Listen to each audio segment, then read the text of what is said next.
नमस्कार, 10 का दम के साथ हाजिर हूं मैं अनुपम। प्रदेश की हर छोटी बड़ी खबरों को लेकर के सबसे पहले बात कर रहे हैं बड़ी खबर की। आगरा यूनिवर्सिटी में कमीशन खोरी के मामले में एसटीएफ के हाथे चढ़ा कारोबारी अजय जैन।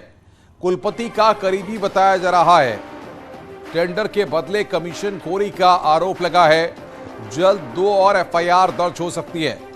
अजय जैन अलवर राजस्थान की कंपनी इंटरनेशनल बिजनेस फर्म का मालिक है। अजय जैन पर प्रोफेसर पाठक के कमीशन की रकम मैनेज करने का आरोप लगा है। अजय की कंपनी में कमीशन के 73 लाख रुपए ट्रांसफर हुए थे। विनय पाठक के करीबी क्लर्क और 2 महिलाएं फिलहाल जांच के घेरे में हैं। और इस खबर को ब्रेक किया है हमारे संवाददाता ऋषभ मणि त्रिपाठी ने, जो कि हमारे साथ फोन लाइन पे इस वक्त जुड़े हुए हैं। ऋषभ, इस पूरे नेटवर्क को भेदा जा रहा है, एक एक करके नाम सामने आ रहे हैं, कुछ और लोगों पर शिकंजा। इन्हें देखिए, घर से ही सोप मैन्युफैक्चरिंग करते हैं और महीने का 1 लाख कमाती हैं। आप भी सोप मैन्युफैक्चरिंग करना चाहते हो? इनसे सीखना है तो फ्रीडम ऐप को अभी डाउनलोड कीजिए। कसा गया है? जी बिल्कुल, देखिए एसटीएफ इस मामले की बहुत ही मजबूती से पड़ताल कर रही है। उसकी जो इन्वेस्टिगेशन है उसमें तमाम चौंकाने वाले खुलासे हो रहे हैं। एक बात अब निकलकर जरूर सामने आ रही है कि प्रोफेसर विनय पाठक और उनका जो था वहां पर सब कुछ ठीक नहीं चल रहा था। वो जहां जहां भी कुलपति रहे, चाहे वो एकेटीयू लखनऊ हो, आगरा हो, और यहाँ तक कि अब जब वो कानपुर के कुलपति हैं, ठेकों में कमीशन खोरी की गई है। अजय मिश्रा की गिरफ्तारी पहले हो चुकी है, जो खुद ये बाहर बताता था कि कई यूनिवर्सिटीज में वीसीज वो अपॉइंट करवा सकता है। तमाम चीजों की सप्लाई उसे मिली हुई थी। अजय मिश्रा गिरफ्तार हो चुके हैं। अजय मिश्रा के जरिए कमीशन की रकम अजय जैन के खाते में ट्रांसफर हुई थी, उनकी कंपनी के खाते में। अजय जैन को भी लंबी पूछताछ के बाद गिरफ्तार कर लिया गया है। एसटीएफ के सोर्सेस ये कहते हैं कि अजय जैन ने ये बात कबूल कर ली है कि प्रोफेसर विनय पाठक के कमीशन की रकम उनकी कंपनी के अकाउंट में ट्रांसफर हुई थी। तो कमीशन खोरी के इस खेल का खुलासा हो चुका है। अब कहां कहां, किन किन मदों में, किन किन सप्लाई, किन किन टेंडर, किन किन भर्तियों में और किन किन यूनिवर्सिटीज में ये घोटाले हुए हैं, अब एसटीएफ इसकी पड़ताल में जुट गई है। बताया जा रहा है कि 2 और 2 बीबी आदमी है। मामले में एसटीएफ कुछ और मुकदमे भी दर्ज कर सकती है। अनुपम, ऋषभ, बहुत बहुत शुक्रिया आपका हमारे साथ जुड़ने के लिए और तफसील से विस्तार से जानकारी देने के लिए।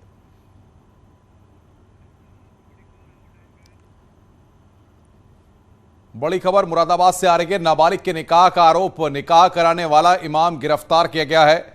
रेप के आरोपी समेत 2 गिरफ्तार किए गए हैं। 25,000 में नाबालिग को बेचने का आरोप लगा है। मुड़ा पांडे इलाके का यह पूरा मामला है। रेप के आरोपी समेत 2 को गिरफ्तार किया गया है। 25,000 में नाबालिग को बेचने का आरोप लगा है। मुड़ा पांडे इलाके का यह पूरा मामला है। मुरादाबाद से इस वक्त की बड़ी खबर हम आपको बता रहे हैं। निकाह कराने वाला इमाम गिरफ्तार किया गया है।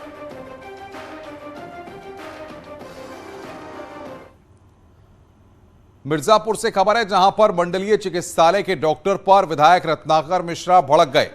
बेहतर इलाज न मिलने पर भड़के विधायक रत्नाकर मिश्रा ने डिप्टी सीएम को फोन मिलाया। मंडलीय चिकित्सालय के हालात बताए हैं। चिकित्सालय के डॉक्टर पर भड़के विधायक, डॉक्टर पर विधायक वहां पर भड़क गए। ये तस्वीर इस वक्त हम आपको दिखा रहे हैं। बेहतर इलाज न मिलने पर विधायक वहां पर भड़के हैं। अपने खिलाफ लोग सुधार लीजिए, अच्छी बात नहीं। आप समझ रहे हैं ना, ये नहीं चलेगा। माननीय मुख्यमंत्री जी का सबका है, कोई भी मरीज भर्ती होना चाहिए। हाँ, मुझे विंध्याचल यहाँ से गए और वहां से तुरंत लोग करना पड़ा। हाँ, मैं कारण बिठा कर उसके बाद आपको नहीं आ रहा है, समझ में किसी जान के साथ आप खिलवाड़ करेंगे। हाँ, समझ में आ रहा है? नहीं आ रहा है। नहीं नया है, कुछ हो वही नया है। कायदे से बात नहीं करें। प्रदीप कुमार कोई है डिस्ट्रिक्ट हॉस्पिटल में सीएमएस तो यहाँ रखते ही नहीं। जब फोन करिए वो अपने पकड़े नहीं रहते हैं। आप डॉक्टर हैं क्या? फार्मासिस्ट एक हमारे बगल में है, खड़े लीजिए। कायदे से बात विधायक को बात किया जाता है। आवाज में कर रहे विधायक और आवाज नहीं आ रही है। करे बाहर जाए मरीज नहीं करेंगे, भर्ती मुझसे बोल रहे हैं। हाँ, ये अपने को आप लोग सुधार लीजिए। और बातचीत करने के लिए सुमित गर्ग हमारे संवाददाता मिर्जापुर से हमारे साथ फोन लाइन पर जुड़ रहे हैं। सुमित, क्या स्थिति थी कि विधायक जी इतने को फोन लगा दिया? देखिए, मंडलीय अस्पताल है मिर्जापुर में, जहाँ पे अस्पताल में हालात ये हो गए हैं कि अगर कोई मरीज जाता है तो अक्सर दिखाया जाता है, न कि वहाँ पे मिर्जापुर में मंडलीय अस्पताल में हालात। कल मिर्जापुर के नगर के विधायक रत्नाकर मिश्रा हैं, इन्होंने एक फोन करते हैं डॉक्टर को एक मरीज को भर्ती करने को लेकर, लेकिन वो डॉक्टर नगर विधायक के फोन पर बदतमीजी करता है, उनसे बात नहीं करता। वो कहते हैं कि इसको भर्ती कर लीजिए, लेकिन वो उसके बाद भी तैयार नहीं होता है भर्ती करने को। तो नाराज होकर के वो सीधे मंडलीय अस्पताल पहुंचते हैं। मंडलीय अस्पताल जब पहुंचते हैं तो वहां वो डॉक्टर भी नहीं मिलते। एक फार्मासिस्ट, मंडल का अस्पताल है, फार्मासिस्ट वहां बैठा हुआ मिलता है। आप उस वीडियो में देखिए कि फार्मासिस्ट को नगर विधायक फोन थमा रहे हैं। डिप्टी सीएम से जो बात हो रही, कई जगह डेंगू फैले हुए हैं, मिर्जापुर में डेंगू के हालात काफी है, लेकिन स्थिति ये है कि डेंगू पे अगर कोई मरीज जाता है तो अधिकतर मरीजों को वाराणसी और इलाहाबाद रेफर किया जाता है। 2 घंटे यहाँ से पहुंचने में, लगभग 2 घंटे लगते हैं वाराणसी पहुंचने में, और लगभग 2 से 2.5 घंटे वाराणसी में जो मरीज होता है वो इलाज करता है, वहाँ के डॉक्टर फिर उसको वापस मिर्जापुर भेजते हैं। हालात ये है कि वो इलाहाबाद वाराणसी के जो डॉक्टर हैं, मिर्जापुर के डॉक्टरों पे एक चुटकी लेते हैं कि कॉमन सी जो इलाज है जो मिर्जापुर में भी कराया जा सकता था, क्यों आप वाराणसी इलाहाबाद पहुंचाए।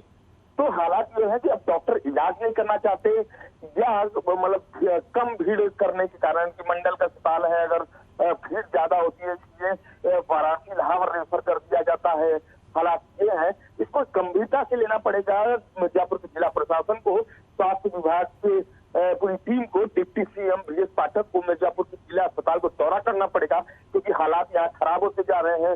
डॉक्टर देखते नहीं, इसका हकीकत नगर विधायक खुद कल रात को पहुंच करके और पूरे मीडिया के सामने, आम पब्लिक के सामने पेश कर चुके हैं कि हालात खराब हैं मंडलीय अस्पताल के, इसको जांच करनी होगी। जी सुमित, बहुत बहुत शुक्रिया आपका हमारे साथ जुड़ने के लिए और विस्तार से जानकारी देने के लिए। किसी जन के साथ आप खिलवाड़ करेंगे और किस विधायक के पास किया जाता नहीं, आवाज मैं कर रहे विधायक और आवाज नहीं आ रही है, करे बाहर जाए मरीज नहीं करेंगे भर्ती, मुझसे आप बोल रहे हैं। हाँ, ये अपने को आप लोग सुधार लीजिए, अच्छी बात नहीं है। आप समझ रहे हैं ना, ये नहीं चलेगा, कोई भी मरीज भर्ती होना चाहिए। किसी जन के साथ आप खिलवाड़ करेंगे, हाँ समझ में आ रहा है नहीं आ रहा है? नहीं नया है, कुछ हो नया है, वो बता रहे विधायक और हम बता रहे विधायक की कायदे से बात नहीं करें। प्रदीप कुमार कोई डिस्ट्रिक्ट हॉस्पिटल में बात सीएमएस यहाँ रखते ही नहीं, जब फोन करिए वो अपने पकड़े नहीं रहते हैं। आप डॉक्टर हैं क्या? आगे बढ़